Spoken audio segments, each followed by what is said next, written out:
Hi guys, Redneck Computer Geek here, and I've got Jesse as my better half here in order to help out with doing the filming today, because it's going to be a lot of running around and testing the plasma cutter on a bunch of different things.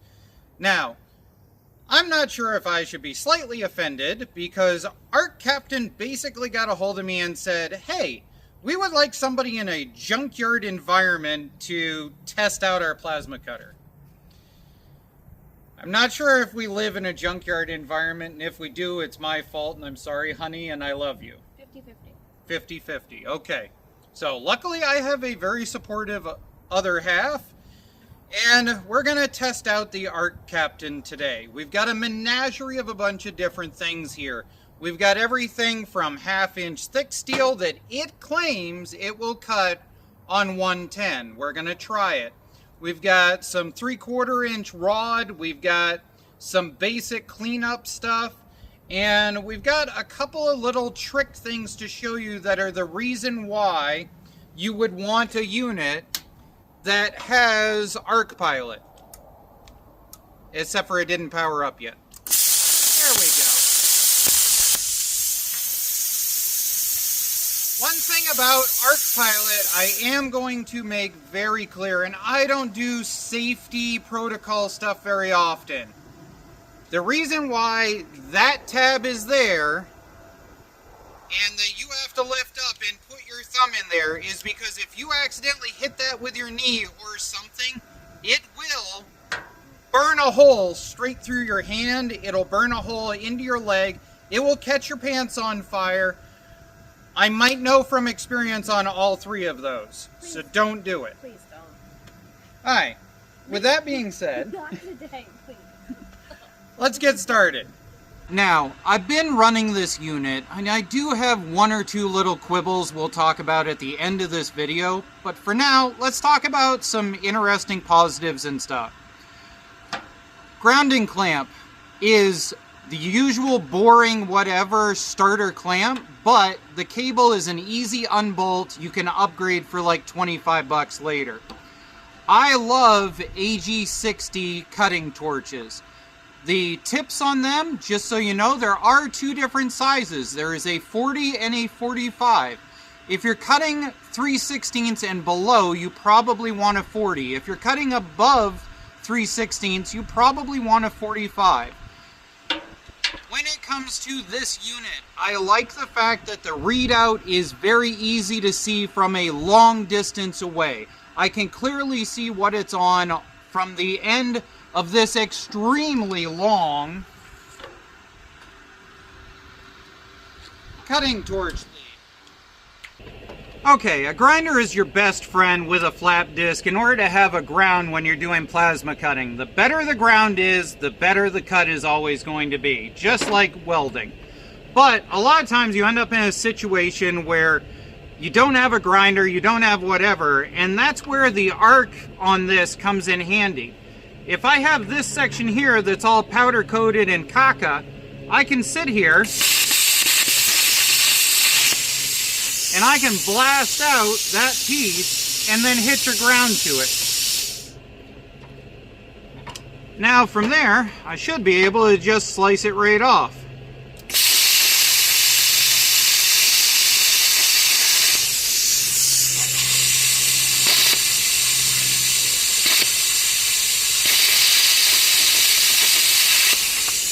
There we go. So that's one little trick you can do for that kind of stuff. Now, let's move on to something more irritating. One of the things about an arc cut is that you can blast through paint. So, if we grab our ground here and we stick it on our very nicely done, we're going to come over in here where there's definitely nothing that's happy, okay? So I'm going to get my cutting torch glasses on so that the missus doesn't yell at me. Thank you.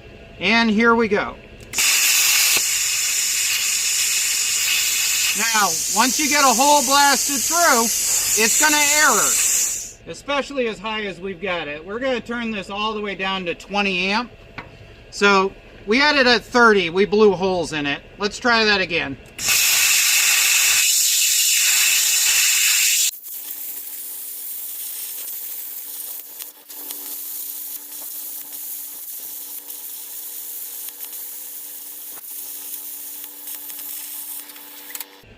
Don't touch it. It's hot.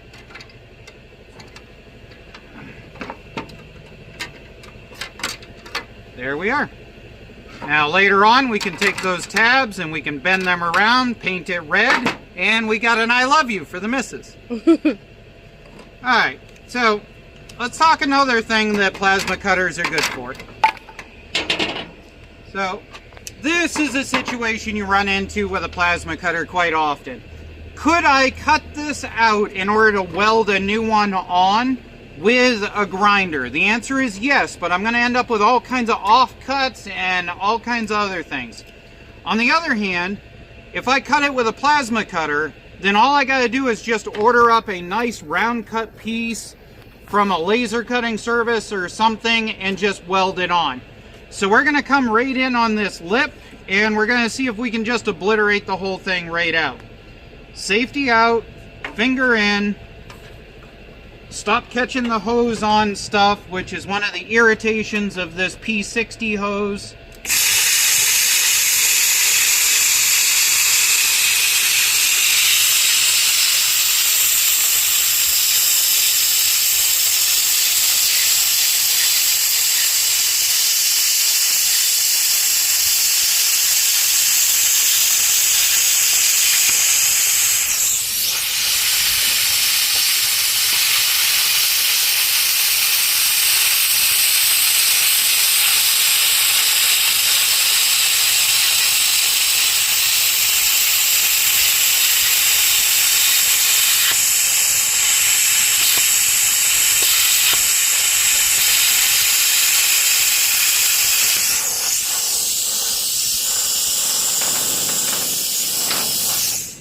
One of the things I really love about the newer design P60 is that you can drag this tip along because it's got air channels and just scooch it across all of that rust right there.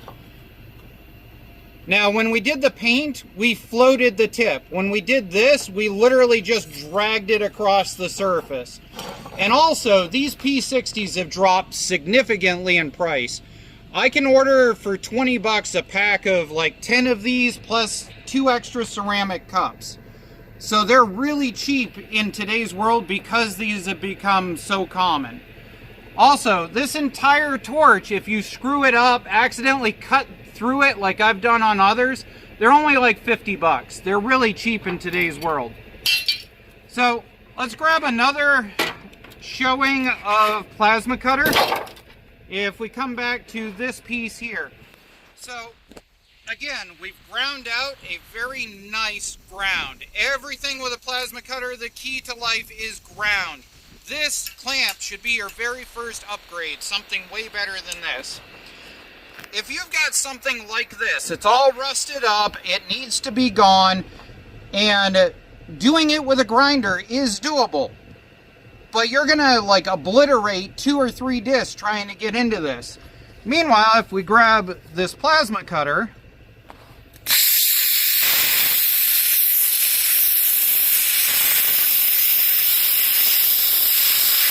and I got a little bit overzealous, a tad bit too fast there, but I think it's gonna work.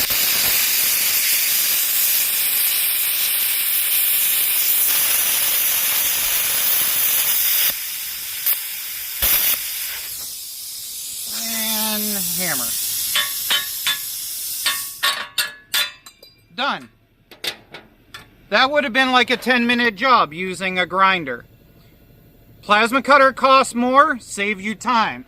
Now, this right here, easily doable with a grinder, but since I'm here,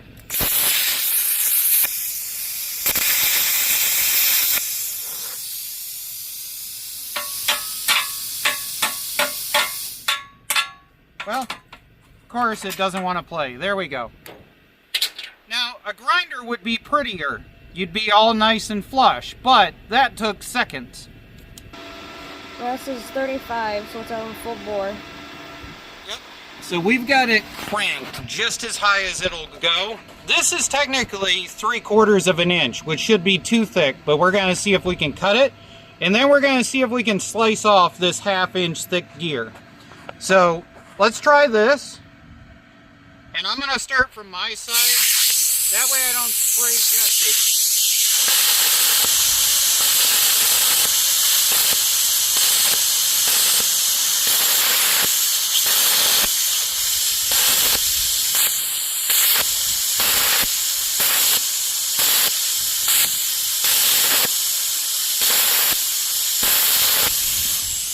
There we go. If Jesse zooms in, you can actually see that it's bottomed out in there.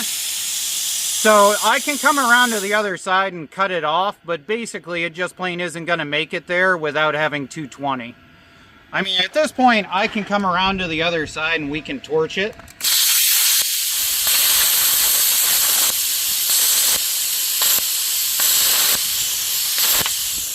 There. At least it's out of the way now for filming. Just to show you. Now, this is exactly half of an inch, and this is what they claim it will cut when cleaned up. So we've got a really good ground, and we're going to see here if we can cut this. Now, the trick is slow. You want to watch the tail of the flame, and you'll see it actually change color.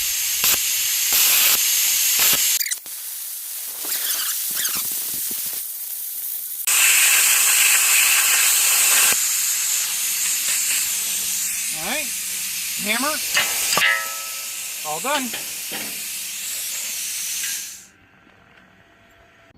Alright guys, remember, if you get a plasma cutter, you're not handsome, but you can be cute and corny. Or knock it over because the wind keeps coming up. There you go, honey, I made you a heart.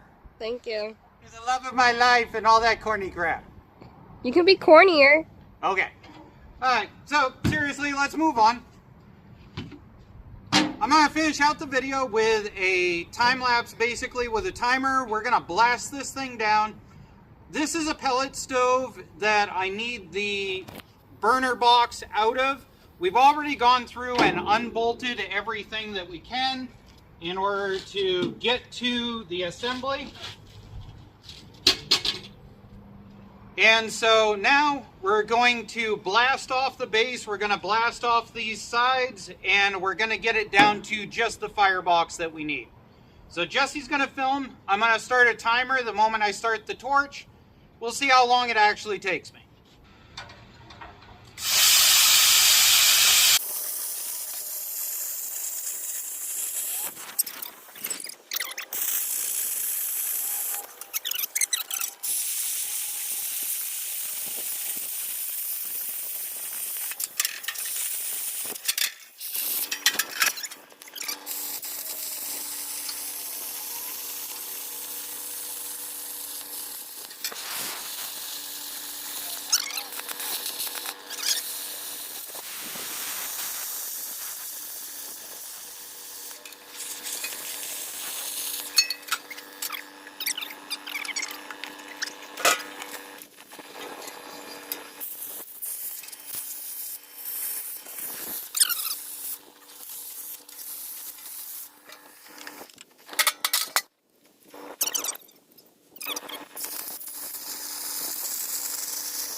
Big thank you to Jesse for filming. We're going to cover a couple of little things about this for the end of the video.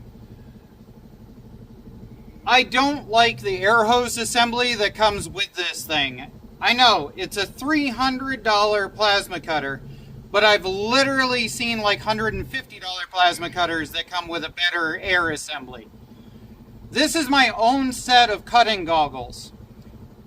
ARCCAPTAIN, if you're watching this, people would really love a set of cutting goggles and not a stupid bag to put it in that nobody is ever going to use ever again.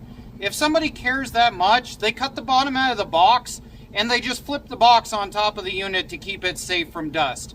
Nobody needs a bag. Put some cutting goggles in. The other thing is, this thing is a air-eating monster.